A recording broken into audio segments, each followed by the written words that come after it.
Welcome to AskReddit. Please take a couple of seconds to subscribe to the channel as I need friends. Subscribe please. Truckers of Reddit, what is something you have witnessed driving at night that gave you chills? Not nighttime but close enough. My dad is a truck driver who regularly makes trips to a nearby major city. This city is known as one of the most dangerous cities in the country, so my dad takes special precautions. One of them being he always leaves several car lengths in front of him at a red light so he can get out if needed. One day around 5 AM he was sitting at a red light and someone hit him so hard that his truck moved forward several feet and it knocked the hat off of his head. He looked in the rearview mirror and saw someone run up to the back of his trailer and faint. He decided he should stay put and wait for the police to show up. Turns out a Cadillac had hit him from behind going 110 miles per hour. Both men in the front seat were completely decapitated. You could see the spot on the trailer where their heads hit. The driver was still drunk and high from the night before. My dad was put on leave for several weeks and endlessly questioned. For some reason the police thought it was suspicious that he had left space between him and the next car. He felt really guilty about it for a long time, but we told him had he not been there they would have hit the cars in front of him and more people likely would have died.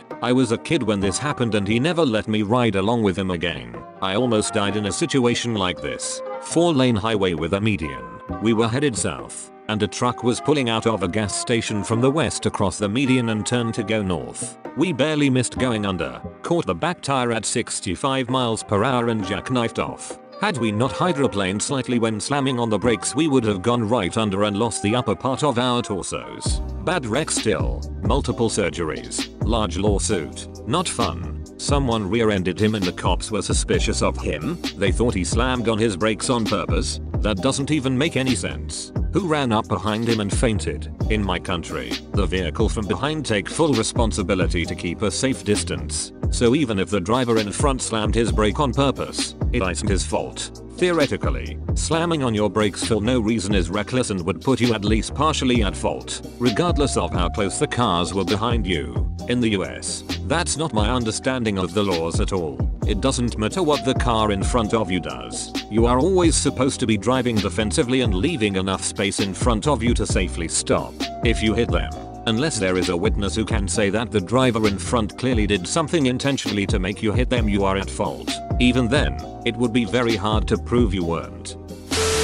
Obligatory not a trucker, but I work as a customer service rep for a trucking company in Omaha. Two stories that come to mind. Both are quite serious. The first one happened about a year or two before I started. One of our local Omaha drivers was grabbing a load from the Council Bluffs rail and headed towards downtown 13th St. A woman had stepped out in front of his truck and she was killed instantly. Investigators had later found a suicide note she had written shortly before our driver hit her. The driver was a new guy and he quit immediately after the accident. This one happened shortly after I started working there. We dispatch local and OTR drivers and one evening, just before shutting down for the day, we start getting multiple calls from people in the California area headed west. Motorists are reporting that one of our drivers is speeding, cutting off people, not signaling, and just all around reckless driving. We managed to identify the driver in question, call him up, and the guy is inconsolable. Turns out his sister had been murdered at her apartment and he was literally racing to get back to NE as fast as his truck could take him. My boss told him to park the truck immediately and bought 2 plane tickets. One for the driver to fly back to Omaha and another ticket to fly a volunteer out to California to pick up his truck. That last one is insanely wholesome. Good on your boss for being a good guy. I still remember the top story from this thread from 6 years ago. Many years ago I was on what is called a meet and turn. This is where a driver that is domiciled out of one city will drive a load halfway to its destination, while a driver domiciled out of that destination will drive halfway with a load that is destined for my city. We meet in a parking lot, switch trailers and drive back home.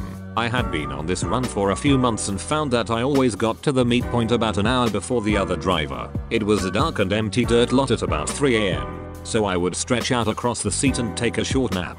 One night, about 10 minutes into my nap I was awoken by a barking dog. I tried to ignore it, but it carried on for several minutes and got louder as the dog got closer. Soon, it became apparent that the dog was right outside of my truck barking at me. Okay, either this dog is lassie and is trying to alert me to something, or else he is just a pain in the ass and I will need to throw something at him to scare him off. It is important to note that the barking had been going on for a good 10 minutes at this point. So, I sat up and looked out my window. Standing there, mere inches on the other side of the glass, was a man of about 35. He was a large fellow, and was barking at me. His eyes were crazy and he was frothing at the mouth a little. The scene really held my full attention for a moment. The sheer creepiness of this struck me. Gently, and making an absolute minimum of sudden movements, I reached down and started my truck and slowly pulled away. He chased me, much like you might expect an angry dog to do, barking all the while. Needless to say, it played hell with my power naps from then on.